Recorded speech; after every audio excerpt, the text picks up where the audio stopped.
בבקשה, אני לא יכולה עם הבדידות הזו.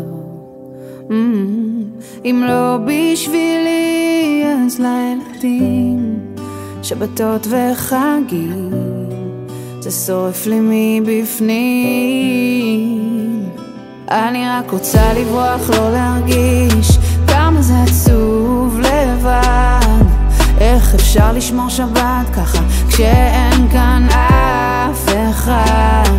לא משפחה, לא חברים, אין לי כוח לבשל או להעמיד צירים, אין בית כנסת, גם לא זמירות, זה רק אני והקירות. לא ככה חלמתי, רציתי להגיש למה מקום יפתח עם אווירה שמחה. רציתי אהבה, סלטים על השולחן, תפילות דברי תורה, בגדים יפים מורחים, מקום משכן לך אלוהים.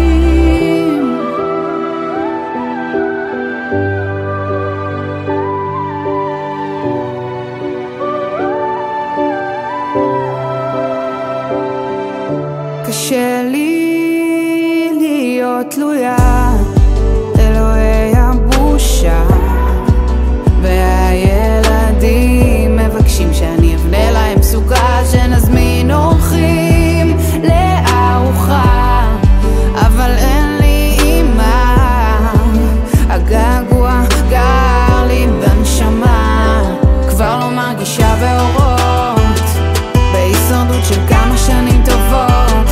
מה לחגוג את החגים זה פריבילגיה שיש רק לנשואים ונשואות.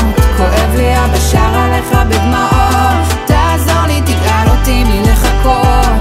מקנאה כל כך באלה שכן זכו, שיש להם בית יציב, הם לא ייפלו.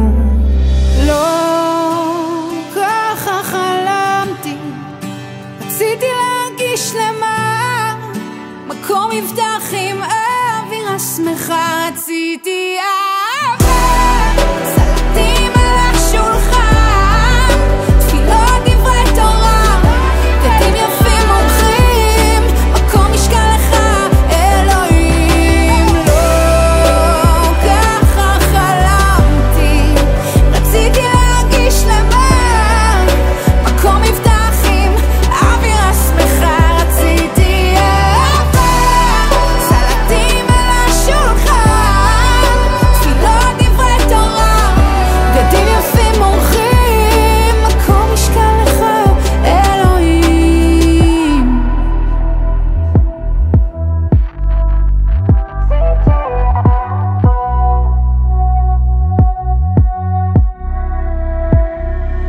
והלבד הזה בסוף גורם לי להתבודד איתך, כי אין באמת לבד כשאני בעולמך, אין עוד מלבדך. אני תמיד שלך, רק בבקשה שתהיה לי משפחה.